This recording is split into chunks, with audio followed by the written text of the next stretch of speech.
the guys from Ping, they've kind of shown me how much the equipment matters. I just love that I can hit any shot I kind of want. We're going to be able to tell some fun stories about what goes on here to help golfers play better golf. Hey, everybody, it's the Ping Proving Grounds podcast. I'm Shane Bacon. That, of course, is Marty Jertson. Marty, I like the shirt, I like the fit, I like the look, and I like the topic today. We're going to discuss kind of the top end of the golf bag. I'd say what Ping offers these days has become pretty expansive. I mean, you can have a lot of different clubs in the bag in terms of fairway woods and drivers and thrivers and IDI, long irons, a lot of different irons out there. And I'm assuming when you go to maybe upgrade, it can feel slightly overwhelming for people. So we wanted to kind of discuss the right options for people out there if they're starting to look across kind of the catalog that Ping offers these days. Yeah, definitely, Shane. I mean, I think it's a very fun time. If you look at the history of golf, it used to be you go driver, maybe a 3-wood or a 4-wood, and then boom, right to your 3-iron, and nothing in between. And now we have so many options in there. It's really fun that we have these options for the everyday golfer, and then how much diversity we see even with our tour players, right? And what clubs they're playing. Basically, that whole topic of between your driver and your longest iron, what do I do? Yeah. I mean, what we have done and what you have done is created a golf club that, can we say was ahead of its time? Like, can we talk about the Thriver for just a moment? I mean, Sure. This golf club is, I don't know if I get any more messages on or DMs on Instagram than about anything Ping related than the Thriver. It's a golf club that when did you introduce it? 2 years ago, 3 years ago? It's been in my bag 2.5 years now. Yeah. Okay. Yeah, I mean, just kind of explain right to people if they've never heard us talk about it or never listened to the pod before, what is a Thriver? Yeah, the high-level concept, Shane, is that if you drive the ball, let's say 275 or more, so like 300-ish, 290, 300, we looked at the data, and my own personal data on this too showed that I'm hitting that 3-wood or that longest club most of the time off the tee. For me, it was like 85 to 90% of my tee shots in my local Arizona golf. When I hit my 3-wood, it was off a tee.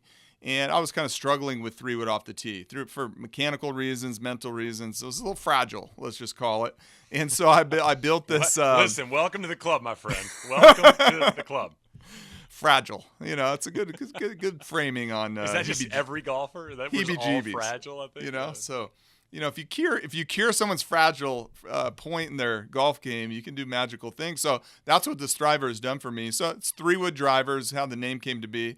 But it's basically a 12-degree driver build that we build basically effectively a round 3-wood length. Some people go, mine's like 43 1/4. 3-wood shaft plugged in there goes into 43 1/4.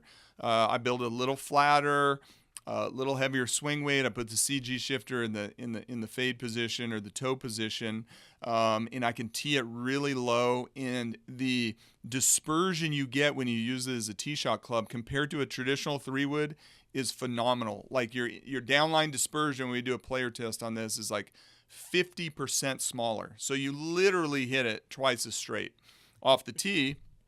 And so it's just a fantastic club. We had Christo win with it on the Corn Ferry Tour event here, a few weeks or a few months ago. And so we see a lot of tour players doing this because they drive the ball far. So it's a great 3-wood replacement club for folks who hit it far off the tee. But your everyday golfer, let's say you hit it 250 off the tee or shorter, and your course kind of just demands a lot of shots down there, a lot of fairway finders. Maybe you're not as comfortable sometimes with the driver. It's also a good option there as well for the everyday golfer that isn't hitting it a majority of the times off the tee. Yeah, I mean, I had a friend of mine. I played golf with a lefty buddy of mine probably 2-3 months ago. Like, he was going to Scotland. He hits it 250. I mean, he's not a bomber. Yep. But we were talking through it. I had the Thriver in the bag. I've been playing the Thriver for a long time. Actually now I kind of go between the Thriver and the 4-wood depending on the golf course. Perfect. But I do love the Thriver for my golf club. I don't hit a lot of fairway woods. Like, you don't really hit them into the par 5s. Yep. And you don't really hit them off the tee. So the Thriver's great because I can hit it on a couple of squeeze holes. But he was asking a lot of questions about it. And I gave him my old Thriver to hit, to go play with. I said, take this one out, the 430, hit it, let me know what you think. And he immediately said, like, I'm buying one tomorrow. And he bought one the next day and took it to Scotland. And he said he hit it the majority of the time. He said it was a great club for his Scotland trip because, he knew it was going to be controllable. He could tee it low, like you said, get it in play, and he could trust it. And again, when you're like the driver for elite players is one of the easiest clubs to hit these days, but the average player still can struggle to spray it. And the fact that this club exists and allows you, it's a little shorter. I love the length of it. I mean, I think that might be my favorite part of the golf club. But if you're not a big fairway wood fan, I think it's an incredible option, within your golf bag to maybe consider. Yeah, no, it's very magical, Shane. And you just think about like you play that big 460cc head basically as a 3-wood, and the inertia of that fairway wood is 3 or 4 times more of the Thriver build is 3 to 4 times bigger than a fairway wood, and that manifests itself in that dispersion being so much tighter. You got a lot of flexibility with tee height. Like most of the time I tee mine, you probably do the same, like tee it low and kind of chip it or chip cut it. But if you ever get to that hole where you need to hit a high draw or a high one, maybe high drivable par 4, it's kind of downwind, but you got to launch it up. You couldn't do it with your driver. Boom, you could tee it high. So it does have a lot of flexibility there. So not a club for everybody, but it's certainly, when we're talking about this suite of options between your driver and your longest iron, that's one that's certainly an option there. And we have a great build for that with our 12-degree heads. Yeah, I mean, you think about Thriver, and then obviously, I mean, people are going to have a driver in their bag every time. I mean, it's going to be in every single bag in the world. And then, I mean, I do think that the traditional 3-wood, I think we're not seeing as many traditional 3-woods in bags these days. Obviously, the 4-wood has come back in 440, which I'm a huge fan of. I mean, I loved it. I think it was G20 series. One of my favorite clubs of all time was the Ping 4-wood. Now the 4-wood is back. But, this high lofted fairway wood concept has become extremely popular as well. Why do you feel like the 5-woods and the 7-woods, even the 9-woods, have become way more popular than we've ever seen before in the history of golf? Yeah, no, I think it's great. I think what people are realizing is that we as equipment designers, we've been able to get the center of gravity lower. You can get under the ball more. You can launch them higher. Fairway woods, especially for tour players, and then everyday golfers alike, they allow you to swing a little bit steeper, so you can kind of swing a little bit steeper on it. What we're seeing a lot of our tour players do, Shane, is go shorter with the length. Right? And this is not necessarily something the everyday golfer needs to do, is to go shorter than our standard length, but the tour players doing it to manipulate the peak trajectory and the height and to take a little bit of that distance off. I think we probably talked about that with Kent Oates, of the magic of how they fit those out there with the PGA Tour players. One of my favorite examples of this, Shane, is a guy you know well, also is Matt McCarty. So he plays your traditional 3-wood as his 3-wood. And he's kind of average tour length, slightly above average tour length, pretty medium trajectory in terms of launch conditions.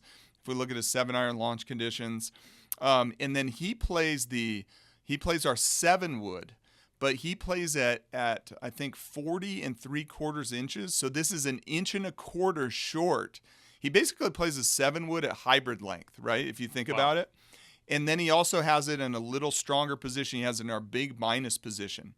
So with going shorter in length, stronger on loft through our hosel setting, he's kind of got the peak trajectory down closer to a hybrid.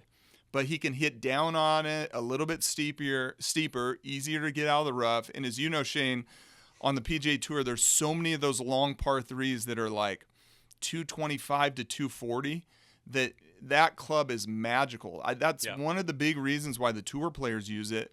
When you look at the stats of par 3 distance on tour, there are so many par 3s like 220 to 240, and that's just 7-wood heaven out there for the PGA Tour player. And that's what Matt talked about when we talked to him on the podcast.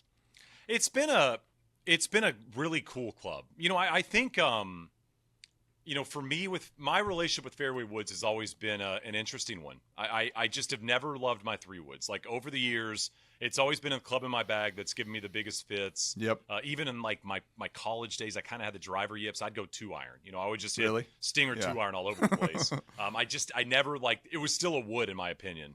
Yeah. But the 4-wood was a huge change for me. I remember I leaned heavily on that. I love the fact that it was a little bit thicker. It wasn't that trend in the late 90s, kind of the tight lie or Lamar, like really skinny face fairway wood. Yeah, shallow. It wasn't great for me. I was steep, and I'd hit it up on top of the face. That 4-wood still had some girth to it and some thickness to it.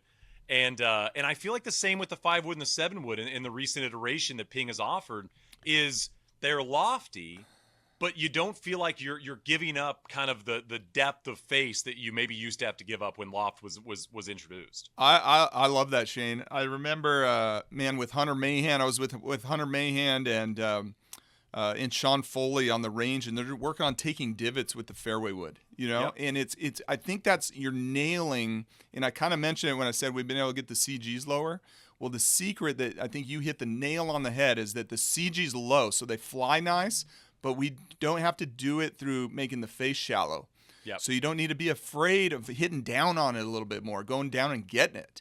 And now you can go down and get it and still get that ball to launch high. So you get that. That is the magic of why these clubs have been more prevalent, a little easier to hit, more functional, with more fitting options. It's the face height with the center of gravity being low.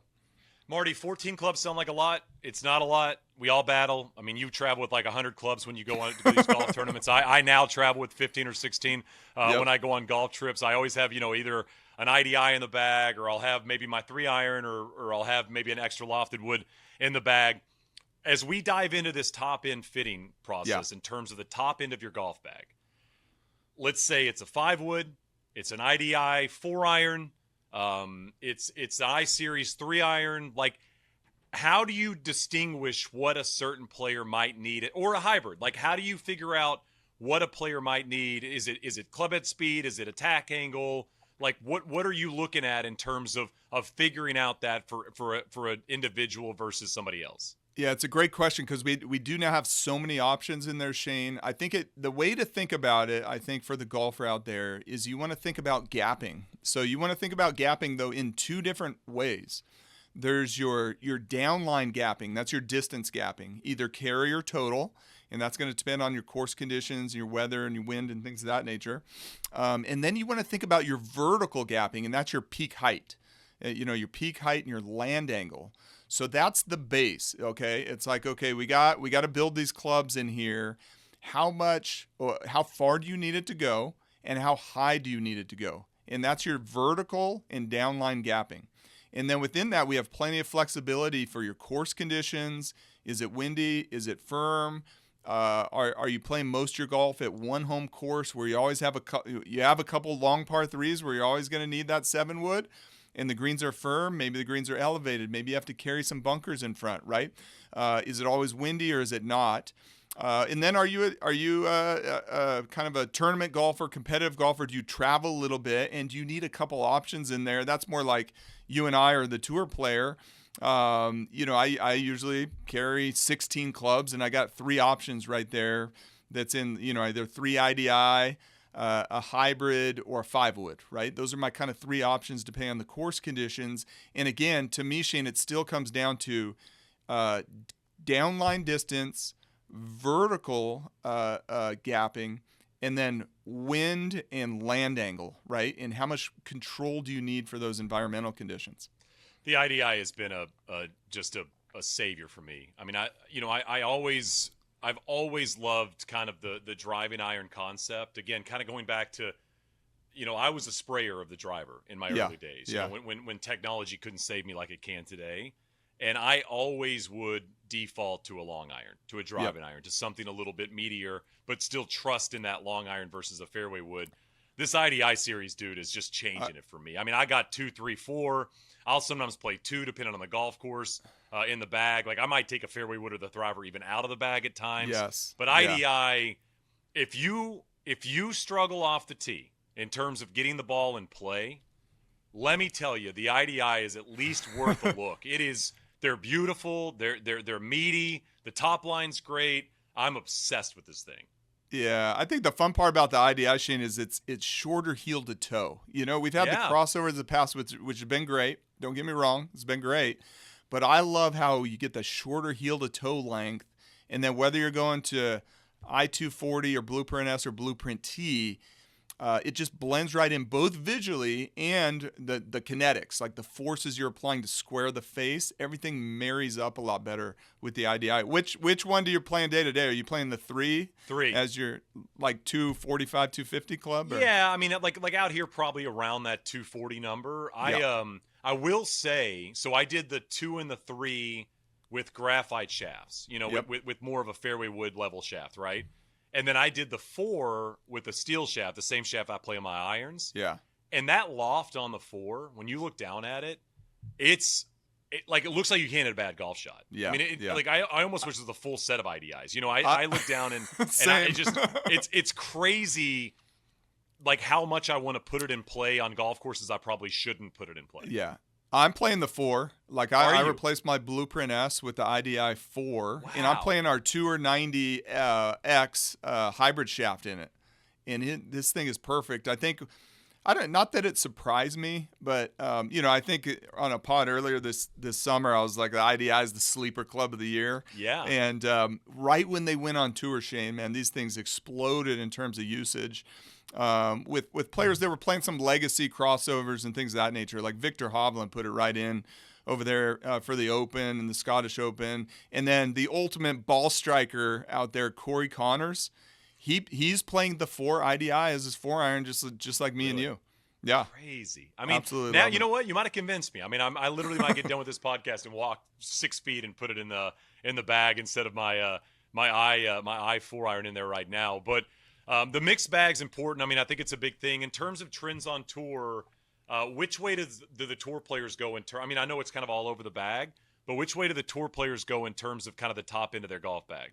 Yeah, no, it is. I think it is kind of generally all over the bag. I was just looking at our tour specs, and we have the Matt McCarty playing the 7 wood, super short.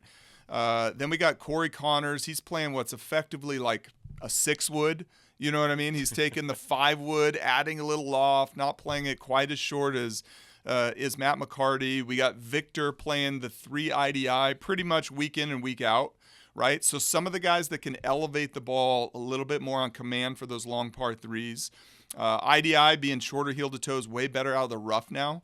So we're seeing a lot more IDIs go in the bag and staying in there week to week, where before maybe it would be a crossover, they put it in for Harbor Town and the Open, then they come back and it'd be all 5 wood, 7 woods hybrids again. We're seeing the IDI stay in the bag longer because the shorter heel to toe, they can launch the ball up in the air, especially with a 3. So the 2 IDI, I think you're going to see that maybe more as a come and go club. 4s are in there, a lot of high lofted fairway woods. On the PGA Tour, we still have a handful of hybrids in play, but really I think where the everyday golfer can draw a little bit more inspiration from in terms of similar distance peak trajectory is the LPGA Tour.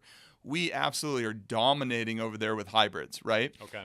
So if you're a golfer that is having trouble getting your 4, 5, 6-iron in the air, the hybrids are absolutely magical. And what we've done with the hybrids over the years, Shane, is hybrids. Let's say 5-10 years ago they had a bad rap, but maybe even some better players still think, oh, hybrids go left. We've really solved that problem. Like the low lofted ones, kind of anti-left. We've dialed in the line goal. You got the trajectory tuning sleeve. You can dial in. You can go a little heavier on the shaft. A lot of things to take that whole stigma of hybrids go left out of play. But then our high lofted ones, our 5, 6 hybrid, they turn over really easy, and they're meant to blend better with like our G series irons, right? So those are absolutely fantastic. We have this face design called Spinsistency, where if you hit them low on the face, they no longer balloon up in the wind like they used to. So they give you like effectively a lot more spin forgiveness, trajectory forgiveness. So those are great options, Shane. And then one thing we've done to help our fitters, and if anyone's interested in exploring this themselves, they can do it by booking a virtual fitting with our master fitters. We have a tool in Ping Copilot now, Shane, where just like Matt McCarty did, where he changed the hosel setting and then he went shorter on the length, we can help you dial that in specifically to you. If you want to go shorter in length or maybe change your hosel setting, and we can simulate what that will do to your peak height and your carry distance. So Even though you may not be able to try that club out in your fitting environment, we can get you dialed in just like our tour players do. Is a shorter 7-wood or shorter 9-wood or shorter hybrid good for you? And we have these really cool simulation tools now in Ping Copilot. When you get fit for kind of the top end of the golf bag, what are some important questions to ask your fitter? Like, what should you be presenting in terms of information so that they can best kind of fill out your bag and make sure you got the right stuff in there? Yeah, no, it's I think it's a little bit of what is your success rate, and when in that longest club in your bag do you start not being as successful as often as you should be? Maybe maybe you can hit that 5-iron good 1 out of 4 shots, but if you hit that 5 hybrid, it'd be a good shot, a very good functional shot 3 out of 4 times, right? Or 8 out of 10 times. And so that's really, I think, what you should think about and give yourself a little honest assessment. And this is where stats tracking comes in. But even if you don't do that, Shane, it's just having some reflection on what is my success rate with my 5-iron or my 6-iron, right? And then the fitter can really help you by looking at your club head speed, looking at your launch conditions to create that right mix and combination from a distance and peak height standpoint. Yeah, I mean, again, I can imagine, golf is an overwhelming sport in general. I mean, you think about beginning golfers getting into it, all the, rules and things we don't talk about, and, knocking sand off your shoe when you walk out of a bunker, like all these little things that you learn as you go. But I love the idea of more things available by Ping, but to make it easier for people to know what to put in the bag. And it feels like that's kind of the idea between both getting fit in person and virtual fitting, specifically for kind of the top end of the bag as more stuff get introduced, because it feels like every year something new gets introduced by Ping in terms of a longer distance golf club. And I mean, we didn't even really talk about long irons. Like long irons are another option, like the 2, the 3 irons, something like that in the I series. It's like those are options for players as well if they're long iron golfers, Yeah, I go back to Ping Copilot, our gapping app, Shane, because the gapping app recommends when you should switch and maybe build a blended set. So we build our Blueprint T, Blueprint S, I-240 perfectly to do blended sets. I mean, you're seeing like Neil Shipley playing 5. He's like you, more than you. I got so many irons in my bag right now. He's playing 5. If you count the IDI, he's playing 5 different iron models. Wait, right? so what is he? Is he IDI? And then where's he going? He goes IDI, I-230, Blueprint S, Blueprint T, and then he plays our S159 48 degree. 5. That is awesome. How about that, man? That is awesome. And when we plug his numbers into our Ping Copilot gapping app, it suggests, just like with our other players that do split sets into either Blueprint S and Blueprint T or Blueprint S and I-240, it suggests where he should split almost exactly where he does. So again, it's kind of taking that tour level service, but if it works for Neil Shipley and you, it could work for everybody out there, Shane. Man, Neil's a stud, man. It's been so Amazing. Cool to see his success this season. That's for sure.